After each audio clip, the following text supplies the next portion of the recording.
बिस्मिल्लाहिर्रहमानिर्रहीम। आज फिर एक नई वीडियो के साथ और एक इंतहाई गैर मामूली और एक अहम वीडियो लेकर आप दोस्तों की खिदमत में हाजिर हुआ हूँ। मैं हूँ मोहम्मद कामरान अमजद। आज का जो मेरा टॉपिक है वो ये है कि हम अपनी बातों से दूसरे लोगों को कैसे मुतासिर कर सकते हैं, यानी द आर्ट ऑफ कन्वर्सेशन, गुफ्तगू का फ़न क्या है। देखिए, आपकी ज़िंदगी में आपका सामना ऐसे लोगों से ज़रूर हुआ होगा जिनको आप चंद सेकंड नहीं सुन सकते, आपसे बर्दाश्त नहीं होता। और ऐसे लोग भी आपकी ज़िंदगी में ज़रूर आए होंगे जिनको आप घंटों सुनते हैं, और सिर्फ आप उनको सुनते नहीं हैं बल्कि उनकी बातों से आपको इंस्पायरेशन मिलती है, मोटिवेशन मिलती है। आप उनकी बातों को अपनी ज़िंदगी के ऊपर प्रैक्टिकली इंप्लीमेंट करते हैं। आखिर उन लोगों के पास ऐसा कौन सा फ़न है, कौन सी ऐसी जादू की छड़ी है जो दूसरे लोगों के पास नहीं है। हालांकि दोनों लोग बात एक ही करते हैं, फिर क्या वजह है कि एक इंसान की बातें हमें ज़्यादा मुतासर करती हैं as compare to other person. तो वजह यह होती है कि हर इंसान का बात करने का अंदाज और लहजा दूसरे इंसान से मुख्तलिफ होता है। देखें, गुफ्तगू इंसान की ज़िंदगी की किताब का वो पहला सफ़ा है कि जब लोग ये पहला सफ़ा पढ़ते हैं तो आपकी पूरी ज़िंदगी का खुलासा खुलकर उनके सामने आ जाता है। आप ज़िंदगी के किसी भी शोबे से ताल्लुक़ रखते हो, चाहे आप एक गवर्नमेंट सर्वेंट हो, या आप किसी प्राइवेट कंपनी में जॉब करते हो, या आप अपने ज़ाती बिजनेस को ओन करते हो, या किसी भी प्रोफेशनल फील्ड के साथ आप जुड़े हैं, तो आपकी गुफ्तगू आपकी ज़िंदगी में एक बहुत बड़ी वैल्यू ऐड करती है। देखें, एक अच्छा वकील वही होता है जो अपनी कन्वर्सेशन पावर से, जो अपनी कन्वेइंग पावर से एक जज को कायल करने में कामयाब हो जाता है। दोनों वकील तैयारी करके आते हैं, दोनों वकीलों के पास प्रूफ भी होते हैं, फिर वही वकील जज को कायल करने में कामयाब होता है जिसके पास आर्ट ऑफ कन्वर्सेशन होता है, जिसके पास आर्ट ऑफ डिलीवरेंस होता है। बिल्कुल इसी तरह एक अच्छा उस्ताद, चाहे उसको अपने सब्जेक्ट के ऊपर जितनी भी कमांड है, लेकिन अगर वो अपने स्टूडेंट्स के साथ कनेक्ट नहीं हो सकता, अगर वो अपने स्टूडेंट्स को अच्छे तरीके से डिलीवर नहीं कर सकता, उसके पास आर्ट ऑफ डिलीवरेंस नहीं है, तो वो कभी भी एक अच्छा उस्ताद नहीं बन सकता। एक डॉक्टर जब अपने पेशेंट की मेडिकल थेरेपी करता है तो कहते हैं कि उसकी मेडिकल थेरेपी में सबसे ज़्यादा पॉजिटिव एनर्जी जो पेशेंट को देती है वो उसकी मेडिसिन से ज़्यादा उसकी नर्सिंग देती है। कि वो किस तरह अपने पेशेंट के साथ कनेक्ट होता है, किस तरह वो अपने पेशेंट के साथ जुड़ता है, किस तरह उसके साथ वो बात करता है, ये ज़्यादा बेनिफिशियल होती है एक पेशेंट के लिए as compare to his medicine, यानी उसकी नर्सिंग। इसी तरह एक दुकानदार, अगर उसके पास एक हाईली क्वालिटी प्रोडक्ट्स पड़ी हुई है लेकिन उसके पास आर्ट ऑफ डीलिंग नहीं है, उसके पास कस्टमर को कैप्चर करने का फन नहीं है, तो उसकी जो हाईली क्वालिटी प्रोडक्ट्स हैं वो डिवैल्यू हो जाती है। वो कभी भी हाई मार्जिन के ऊपर अपने उन प्रोडक्ट्स को नहीं बेच सकता। इसी तरह इंसान की ज़िंदगी के अंदर अगर आप भी चाहते हैं कि लोग हमारे साथ भी जुड़ें, हमारे पास भी ये फ़न आए, तो आज मैं आपके साथ चंद ऐसे प्रिंसिपल्स, चंद ऐसे असूल शेयर करूंगा। अगर आप उनको अपनी प्रोफेशनल लाइफ में अप्लाई करो गुफ्तगू के दौरान, तो आप भी अपने प्रोफेशनल कैरियर के अंदर, अपनी ज़िंदगी के दूसरी फील्ड्स के अंदर कामयाब हो सकते हैं। तो जो सबसे पहला असूल है गुफ्तगू का, जो सबसे मुनफरिद और सबसे अहम असूल होता है, वो ये होता है कि आपके कौल और आपके फेल में मुशाबियत हो।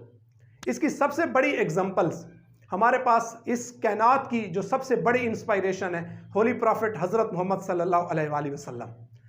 काफिर आपको कत्ल करने की गर्ज से आते थे, लेकिन जब बाहर जाते थे तो वो कलमा पढ़कर जाते थे।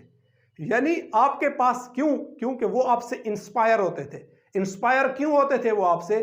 क्योंकि जो वो आपके बारे में बातें सुनते थे वही वो आप सल्लल्लाहु अलैहि वसल्लम के फेल में वही चीज़ें वो देखते थे।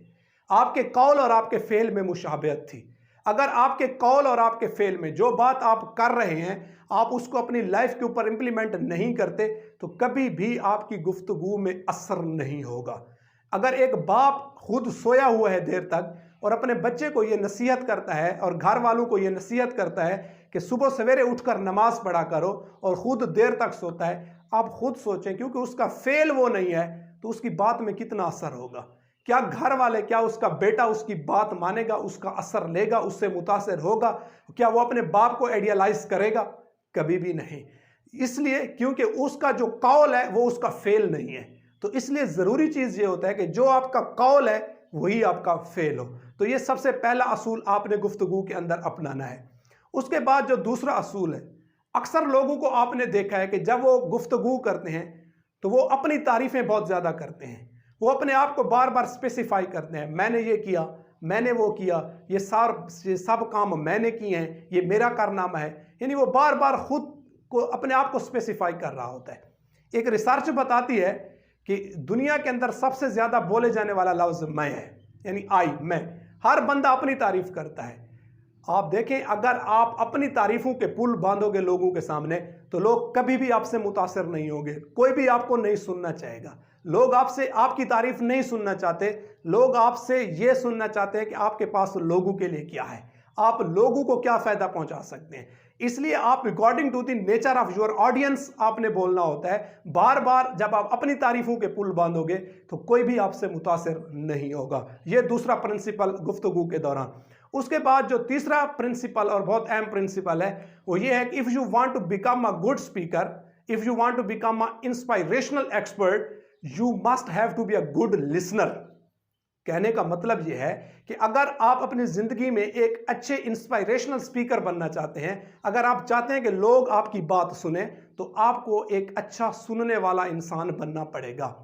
अक्सर लोगों को आपने देखा होगा, अपनी जिंदगी के अंदर आपका तजर्बा होगा कि जब वो लोग बोलते हैं तो वो दूसरे को स्पेस नहीं देते, दूसरे को मौका नहीं देते कि वो बोले, अपनी बात करते रहते हैं, अपनी बात करते रहते हैं, दूसरे को मौका नहीं देते कि वो भी अपनी बात आपके साथ शेयर करें। ये भी आपकी गुफ्तगू के अंदर एक बहुत बड़ा ड्रॉबैक है। अगर आप चाहते हैं कि आप एक अच्छे गुफ्तगू गो इंसान बने, तो आपको अपने अंदर ये चीज़ पैदा करनी होगी।